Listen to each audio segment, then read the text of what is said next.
This is Hatch Lane TV.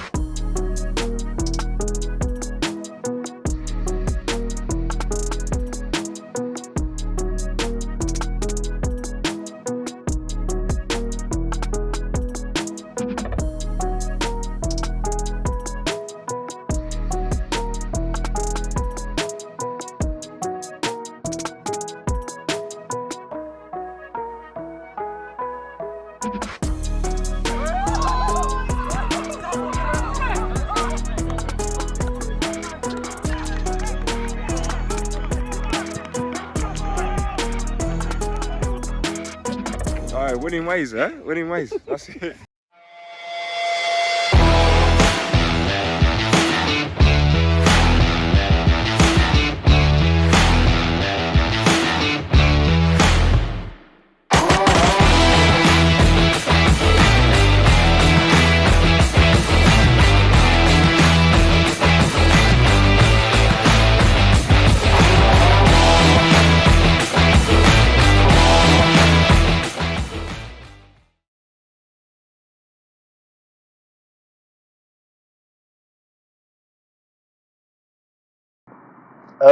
Wow, good question. I would say just the fact that, like, obviously I've been around Hatch for a long time now, seen them come and go, Yinka, then it was John, Uncle, Derek, Selly, Ben. What we would do is we would always take a year off or 2 years off here and there, and in that time off, we just go and play for other teams. But obviously, everyone who plays for Hatch on a Sunday plays on a Saturday already for the Essex Senior or Ryman team, what have you. But I would be like, no, I'm bored of this. I'm bored of this. And Saturday football's all about politics as well. You know, you don't get the opportunity to play with your mates on a frequent basis. One player might be in, out, your brother's playing, then he's dropped. So I thought, forget this. Let's just get the band back together again. And it became a thing where I would just make a phone call a week before the season starts and call up Brian at the East London League and they'd be like, yeah, don't worry, Hatch Lane will allow him to come in, and then they'd have to draft up all the fixtures again. So gradually over time, I started sort of taking the reins, and Derek and Selly sort of just allowed me to just do everything. So that's how I essentially, you know, I wouldn't say took over, because it is the three of us who do it together, and without them and without the conversations that we have, there would be no Hatch Lane.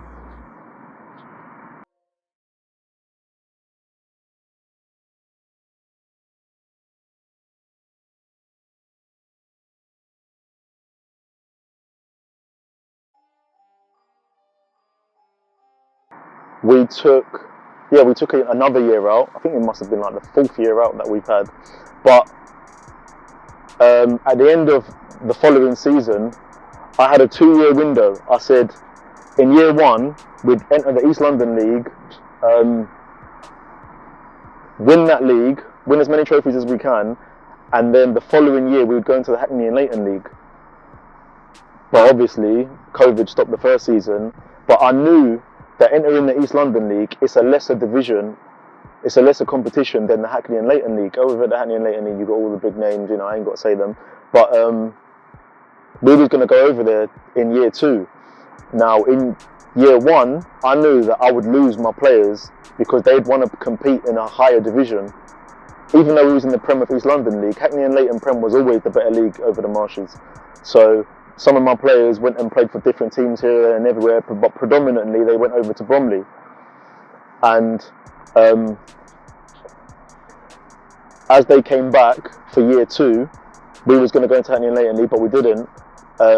Unfortunately, earlier this year, Jermaine passed away, and we always wanted to play, you know, in the division that he was the chairman of, because, you know, there's a bright spirit over the Marshes. Without him over there, you can't go to the Marshes and not see Jermaine, and not see Jermaine smiling.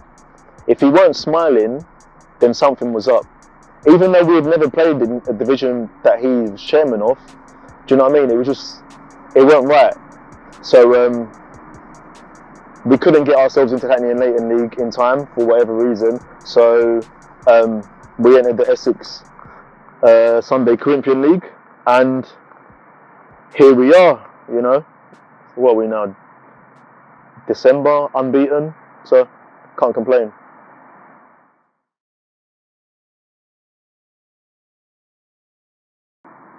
Forget all the cup finals. Cup finals are great, day or day out, right? But there was one particular 90-minute game where I'd never been involved in a game like that. It was against Rima. I don't know if you lot know Rima, but they were full of all-stars, man. They were no joke. Uncle Mikey, he was the gaffer over there. Man, they had some players. There's Andrew. Who else can I say? Jake, Hendy, Lani. Jeez, that team was crazy, man. But we turned up. It was the first time we'd ever played them. We turned up 5 minutes before kickoff, and they were on the pitch ready. Like we had to get on the pitch, no warm up, nothing. Within a space of about 10 or 15 minutes, we were 3-0 down. And I don't know what happened at half time, but we got a bollocking from Selly, Derek, and like second half it just changed. We won 4-3, but that was one 90-minute game that stays with me till the day I die, 100%. That game was nuts. That game was just ridiculous. But yeah, that's my favourite 90-minute game for Hatch Lane.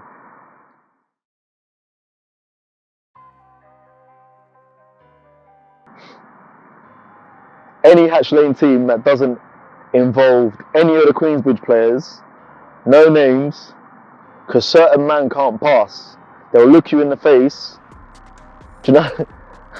They'll look you in the face, think that they're going to pass to you, and then just turn around. I'm not naming names, but there's a few Queensbridge man.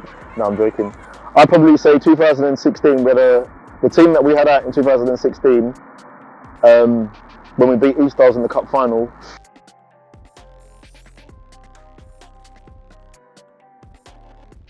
Go on, Kev. Kevin Bonjanga. Man like Kevin Bonjanga. You captain? Captain? What's the East? Actually, I couldn't tell you. You'd have to answer that yourself. If you've been around Hatch Lane and you've seen us play since 2009, you'd have to answer that question yourself, because we've had some great teams. We've had the stability of back in 2011, where we had Pete, Ziggy at the back, where you turned up and you knew who your starting 11 was, and obviously the bench players were great as well, but you knew who was starting week in, week out. To now, to shift on to having the prison kit team, where we played in black and white, and we had Kaz, Kieran, there's Andrew, wow, Sanjay, Dane. That team was nuts. We still had Marlon as well. And then you had the All-Stars, where we played in the Barcelona kit. Now that was nuts, because anyone could play anywhere. And I legit mean that. That team was crazy. It was just full of All-Stars. And our bench was ridiculous, Turning up on a Sunday and you got people like Nicky B,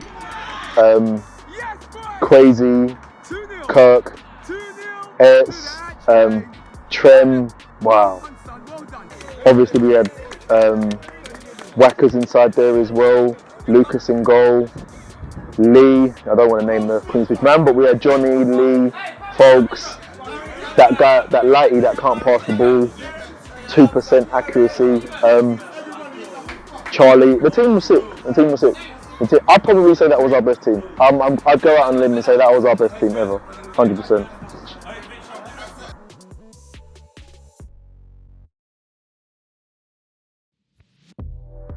We want to win the league this year. That's number one. That's a priority.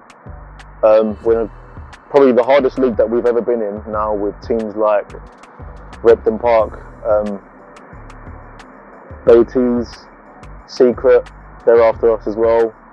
El Valiente, played them a few seasons ago. They want to get their revenge against us.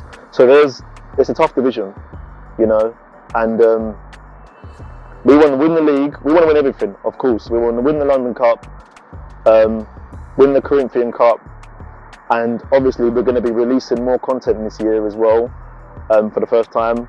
But it's going to be a different kind of content. Obviously you have your match highlights inside there as well, but I'm not going to give away too much. You just have to stay tuned and see what it is that we've got coming on board between now and just moving forward. But it's going to be exciting. It's going to be exciting.